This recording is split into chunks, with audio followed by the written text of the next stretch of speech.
Students, today we are going to discuss about one-dimensional motion, right? So our today's heading is one-dimensional motion.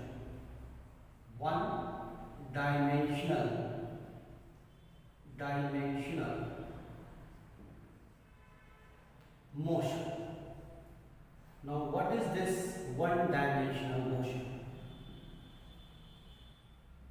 Right? Object is moving, and here we want to define that its motion is one dimensional under what situation. किन परिस्थितियों में किसी भी एक moving object की जो motion है वो आपका वन डायमेंशनल मोशन होती है। इस चीज को हम लोग आज यहाँ पर डिस्कस करेंगे। तो स्टूडेंट्स, यहाँ पर हम इसको डिफाइन करते हैं दी motion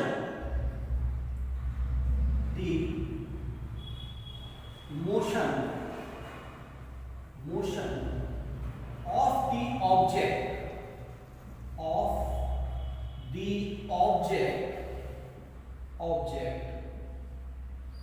is said to be one dimensional, right? Dimensional, right? If one of its parameter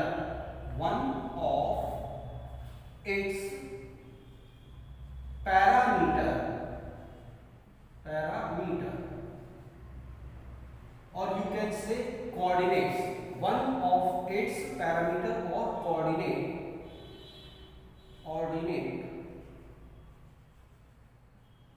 out of three changes with the passage of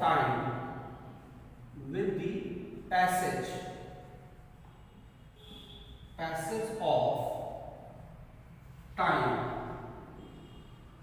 then the motion of the object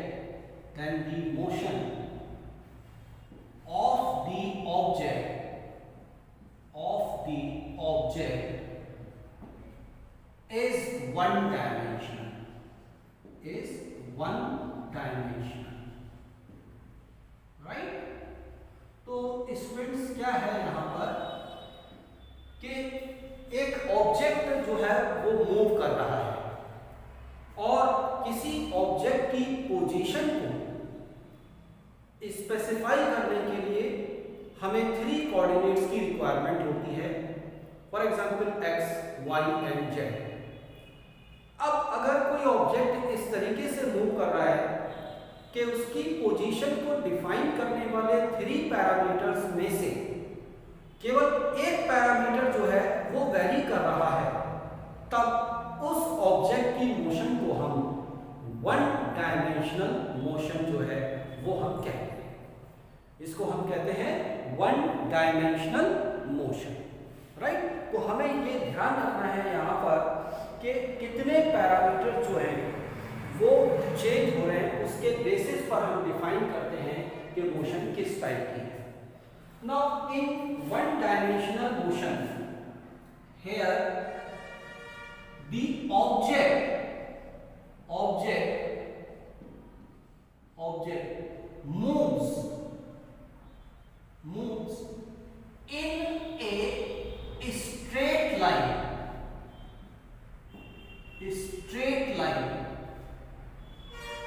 right? यहां पर जो object है वो आपका एक straight line में move करता है। here the object moves in a straight line, so its motion is also known as rectilinear motion, rectilinear motion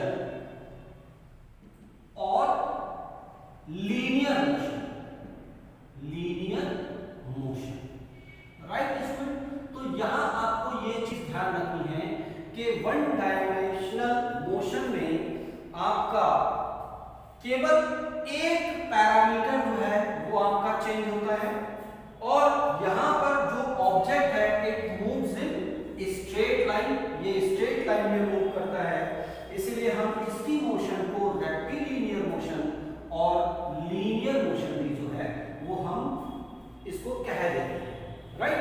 तो स्टूडेंट इस चीज को हमें ध्यान रखना है। अब स्टूडेंट्स इसके अगर हम एग्जांपल्स को देखें तो इसके एग्जांपल्स कौन कौन से हो सकते हैं।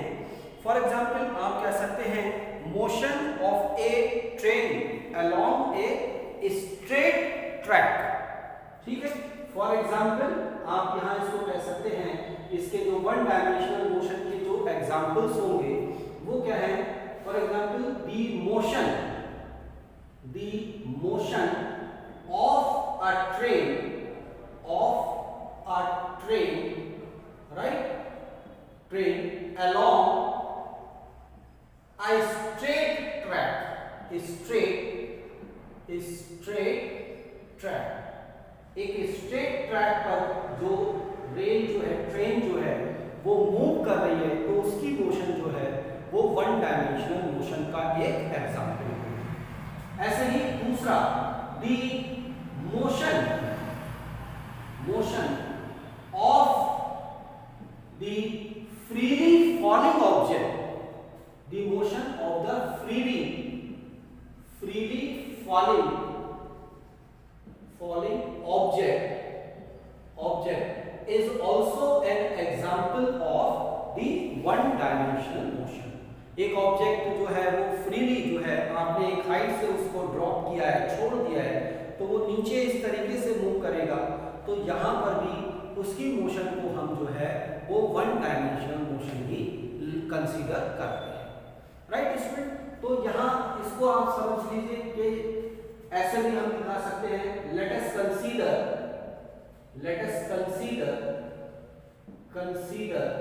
N object is moving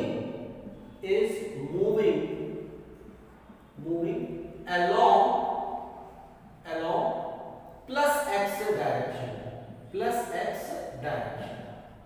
right, direction at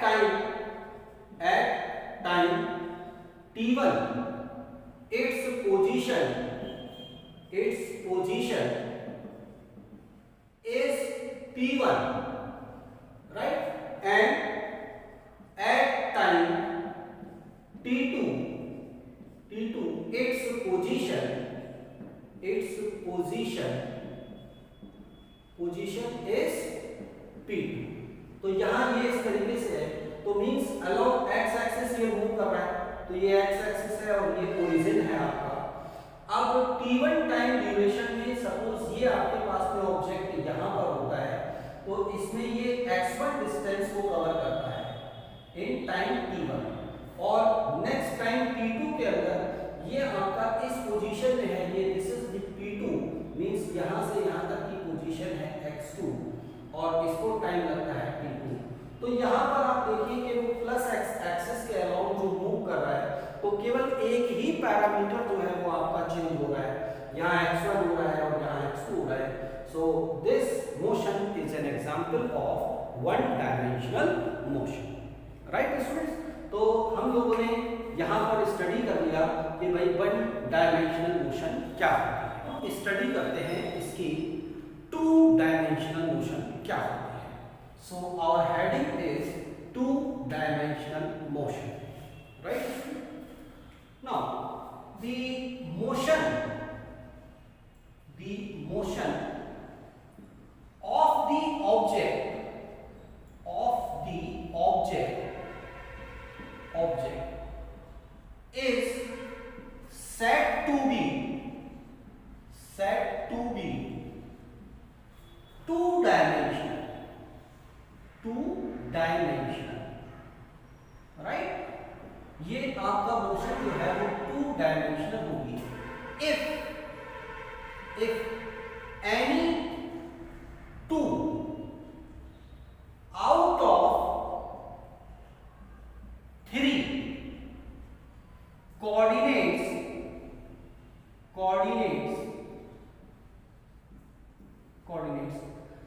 specifying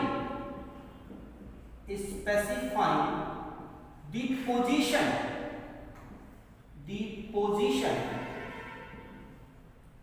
of the object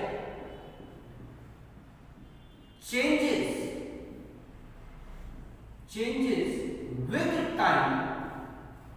with time, then the motion of the object is said two-dimensional motion. क्या होता है कि the motion of the object is said to be two-dimensional. किसी भी object की motion जो है वो आपका two-dimensional होगी if only two of its parameter out of three, यानी उसकी पोजीशन को स्पेसिफाई करने वाले जो 3 पैरामीटर्स हैं उसमें से अगर 2 पैरामीटर जो है वहां वो वेरी करते हैं तो उसकी जो मोशन है, this motion is called to dimensional motion, right student. तो इस चीज को हमें यहाँ पर जो है वो ध्यान रखना है। अब इसके साथ ही आप यहाँ पर इसको ऐसे देख सकते हैं, फॉर एग्जाम्पल एक ऑब्जेक्ट है यहाँ पर और ये कोऑर्डिनेट सिस्टम है आपका एक्स एक्सिस और ये वाई एक्सिस, राइट। अब इस कोऑर्डिनेट सिस्टम के यहाँ पर आपका, इसको मैं यहाँ पर दिखा देता हूँ, ये आपके पास में एक कोऑर्डिनेट सिस्टम है, ये कोऑर्डिनेट सिस्टम है, राइट। यहाँ एक्स एक्सिस और वाई एक्सिस जो है आपके पास में मेंशन की हुई है, ये ओरिजिन है। अब किसी इंस्टेंट पर एक ऑब्जेक्ट जो है वो मान लो आपका इस पोजीशन पर है P1 पर, तो यहाँ पर इसकी पोजीशन क्या होगी, जो पोजीशन होगी वो आपके पास में क्या होगी, this one is x1 and this one is y1, right. तो ये जो है आपके पास में कोऑर्डिनेट्स क्या होगा इसके x1, y1। Let after time t time के बाद में इसकी पोजीशन जो है वो ये हो जाती है P2, मींस यहाँ पर जो कोऑर्डिनेट्स पोजीशंस हो जाएंगी वो क्या होगा, ये x2 हो गई आपके पास में और ये है y2, राइट। तो इसकी पोजीशन क्या है, दिस इज x2, y2। तो यहाँ पर आप देखिए कि जो ऑब्जेक्ट है अभी P1 पोजीशन में है तो कोऑर्डिनेट्स x1 है और यहाँ ये y1 है। After some time it reaches at point P2, here the position of this point P is x2, y2। तो मींस आपका क्या है, x और y दोनों के अंदर वेरिएशन हो रहे हैं, यानी इसके 2 पैरामीटर जो हैं वो चेंज हो रहे हैं with the passage of time, right. So this type of motion is two dimensional motion, right. अब यहाँ स्टूडेंट्स हमें ये भी ध्यान रखना है, in two dimensional motion, two dimensional motion, right, the object moves in a surface, एक surface में जो है वो आपका मूव करता है, एक प्लेन में मूव करता है, ये हमें यहाँ पर ध्यान रखना है, राइट। तो इसके एग्जांपल्स आपके पास में जो है वो क्या क्या हो सकते हैं, आप इनको बहुत अच्छे ढंग से जो है वो बता सकते हैं कि इसके एग्जाम्पल क्या होंगे। इसका एक एग्जाम्पल है जो जितने भी प्लैनेट्स हैं, ठीक है, तो motion of planets around the sun, यहाँ पर हम इसको लिख सकते हैं motion of the planets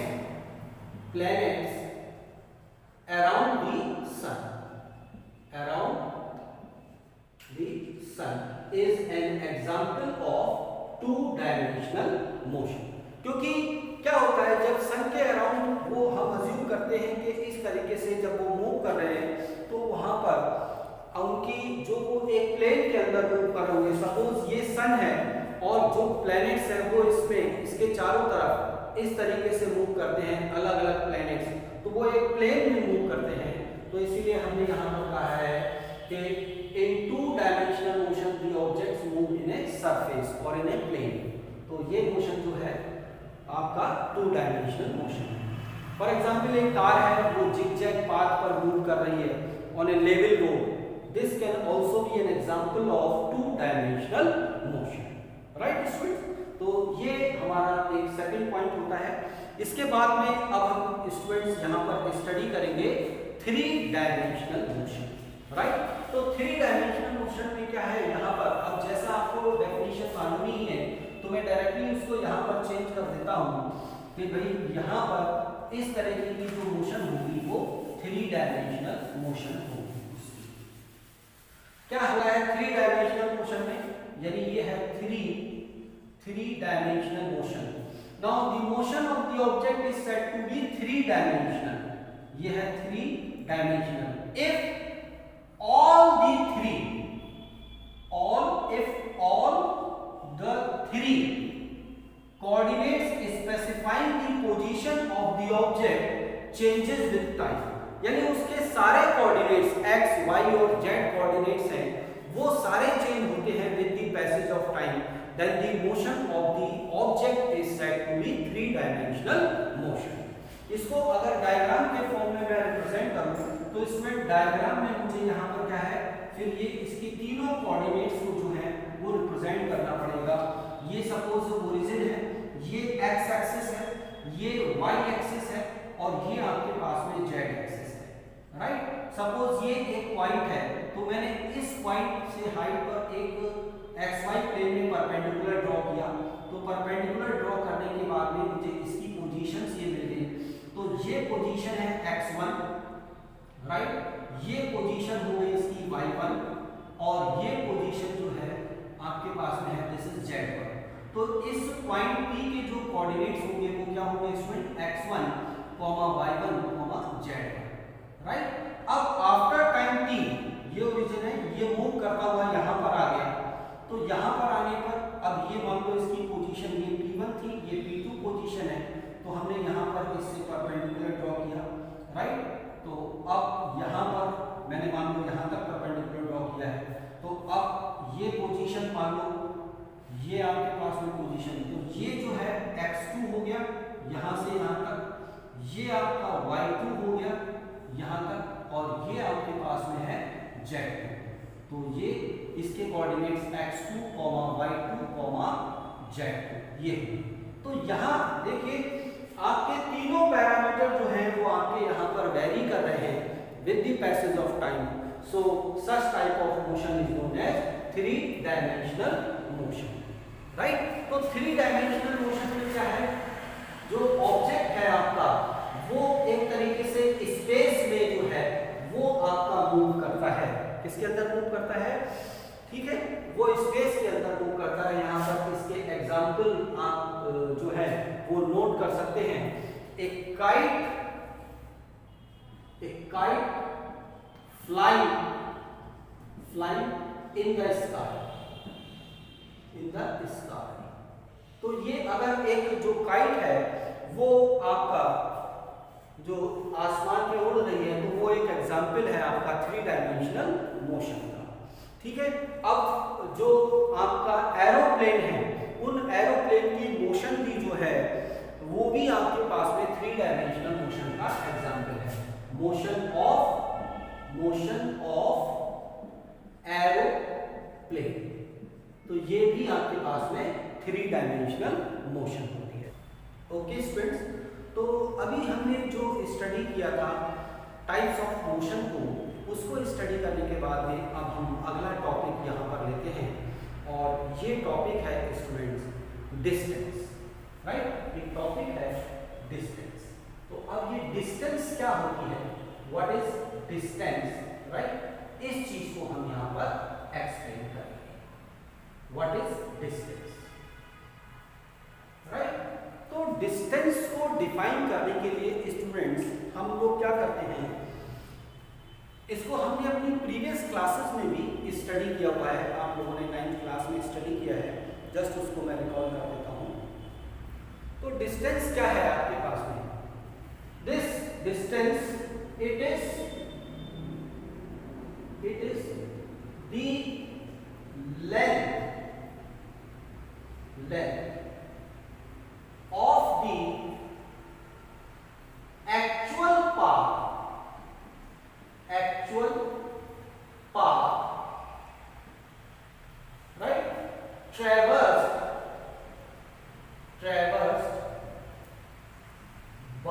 N object, by an object क्या है? इट इज द लेंथ, ये आपके पास में स्टूडेंट क्या है? लेंथ है। It is the length of the actual path traversed by an object, right? एक ऑब्जेक्ट ने जो एक पाथ को ट्रेवर्स किया है, right, between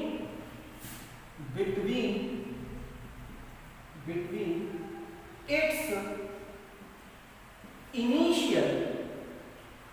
initial and final positions,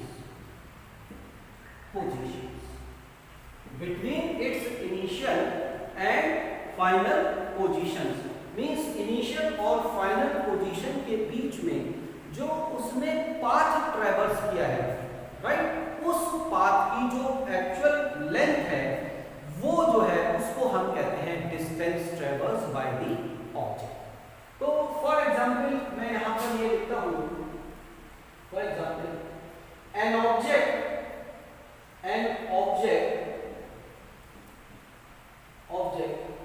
moves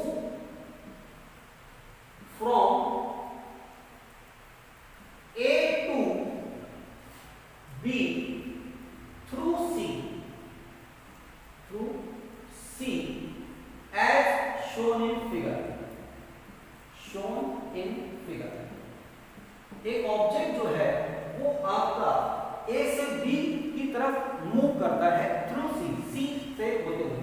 तो सपोज ये A है और ये है B, तो ये ऑब्जेक्ट A से भी आता है थ्रू C, मतलब इस तरीके से आता है, ये पॉइंट है C।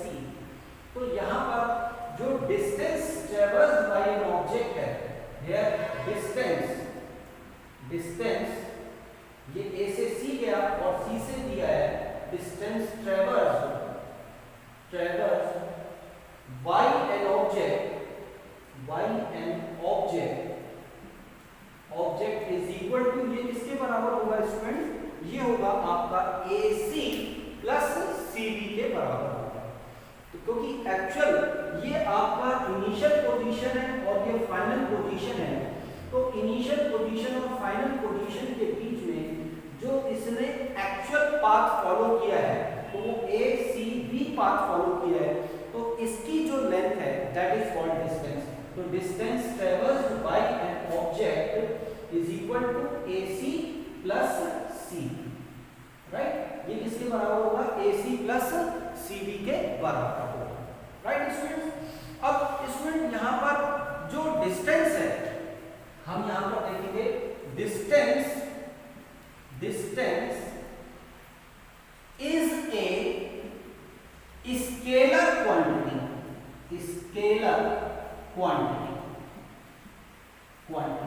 डिस्टेंस क्या है आपके पास में student? This distance is a scalar quantity. Scalar quantity का मतलब स्टूडेंट्स हमें मालूम है फिजिक्स के अंदर हम क्वांटिटीज को दो तरीके से डिफाइन कर सकते हैं, एक होता है स्केलर क्वांटिटी और दूसरा होता है वेक्टर क्वांटिटी। तो स्केलर क्वांटिटी क्या होता है? Scalar quantities are the quantities which requires only magnitude to represent them। उनको रिप्रेजेंट करने के लिए केवल मैग्नीट्यूड की रिक्वायरमेंट होती है, आपको डायरेक्शन की रिक्वायरमेंट नहीं होगी, तो they are called scalar quantity. और ऐसी क्वांटिटीज जिनको रिप्रेजेंट करने के लिए मैग्नीट्यूड और डायरेक्शन दोनों की रिक्वायरमेंट होती है, they are called vector quantity. तो डिस्टेंस यहाँ पर जो हमारा केस है, इसको में केवल क्या होगा भाई, हम ये कहते हैं कि एक ऑब्जेक्ट A से B क्या कितनी डिस्टेंस ट्रेवल की, तो केवल हमें मैग्नीट्यूड चाहिए, हम कोई डायरेक्शन के बारे में यहाँ बात नहीं कर रहे। तो ये जो डिस्टेंस है it is a scalar quantity. ये आपके पास में क्या होता है? स्केलर क्वांटिटी होती है and it has no direction, ठीक है? जो डिस्टेंस है, distance covered by an object is always positive। ये हमेशा पॉजिटिव ही होती है, मतलब आपके पास में कभी भी डिस्टेंस होगी वो निगेटिव नहीं होगी, ऑलवेज पॉजिटिव, हमेशा हमेशा पॉजिटिव होगी या फिर जीरो होगी, और जीरो, आप ये भी कह सकते हैं जीरो, पॉजिटिव या फिर जीरो, राइट। अब जो डिस्टेंस का its unit in SI system is meter, right, and its unit in CGS system is centimetre. यहाँ पर क्या होती है, ये सेंटीमीटर होती है, राइट। तो स्टूडेंट ये आपके पास में क्या है, डिस्टेंस है, इसको हमें ध्यान रखना है, राइट। तो अब हम इसमें अपना अगला टॉपिक लेते हैं, and this topic is displacement. तो नेक्स्ट टॉपिक है हमारा displacement. What is displacement? What is displacement? अभी हम लोगों ने अपने प्रीवियस लेक्चर में डिस्टेंस को डिफाइन किया था, अब हम लोग जो है वो डिस्प्लेसमेंट को डिफाइन करेंगे। तो डिस्प्लेसमेंट क्या होता है? The displacement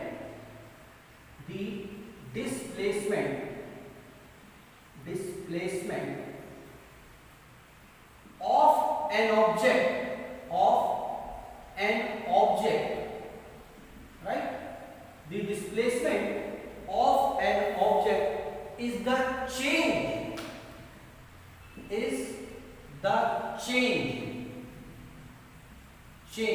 right, is the change in the position, उसकी जो पोजीशन में चेंज आया है, of an object, एक ऑब्जेक्ट की पोजीशन के अंदर change, right, in a fixed direction,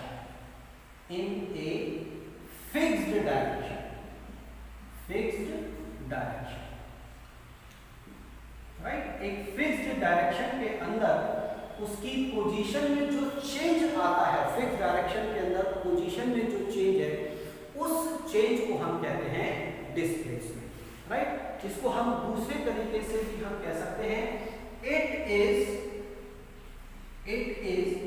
the shortest, right, मतलब छोटे से छोटा, बिल्कुल, this is the shortest path, एक तरीके से ये क्या है, shortest path measured, right, this is shortest path measured in the direction from initial point to the final point. Path measured in direction from initial point to final point. Initial point और final point के बीच में आपके पास में जो shortest path है, right, shortest path, उसकी distance जो है, दिस इज कॉल्ड डिस्प्लेसमेंट। इसको हम क्या कहते हैं, डिस्प्लेसमेंट कहते हैं। तो यहाँ पर जैसे एक ऑब्जेक्ट जो है वो आपका ए से मूव करता है और सी होते हुए फिर ये बी पर आता है, यहाँ पर ए से सी और सी से देन बी। तो ये जो आपका डिस्प्लेसमेंट है, ये इनिशियल पोजीशन, राइट, और ये जो है वो इसकी फाइनल पोजीशन है,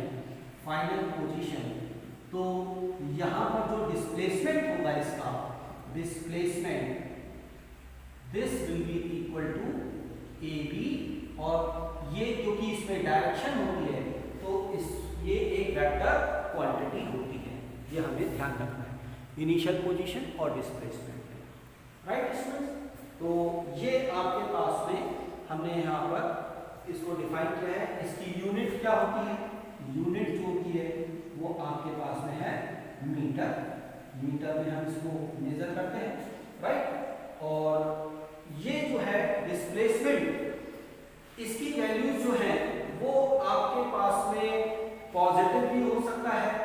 नेगेटिव भी हो सकता है और डिस्प्लेसमेंट जो है वो जीरो भी हो सकता है। It's value can be positive, negative और जीरो। ये पॉजिटिव, नेगेटिव और जीरो जो है स्टूडेंट कुछ भी हो सकता है, राइट। तो इस चीज को हमें यहाँ पर ध्यान रखना है, राइट। तो स्टूडेंट आज हमने डिस्टेंस और डिस्प्लेसमेंट के बारे में स्टडी किया है, राइट। तो इन सबको आप याद रखिएगा। इस लेक्चर को मैं यहीं तक रखता हूँ और नेक्स्ट लेक्चर में हम इसके आगे टॉपिक जो है वो स्टडी करेंगे। Thank you student, thank you very much.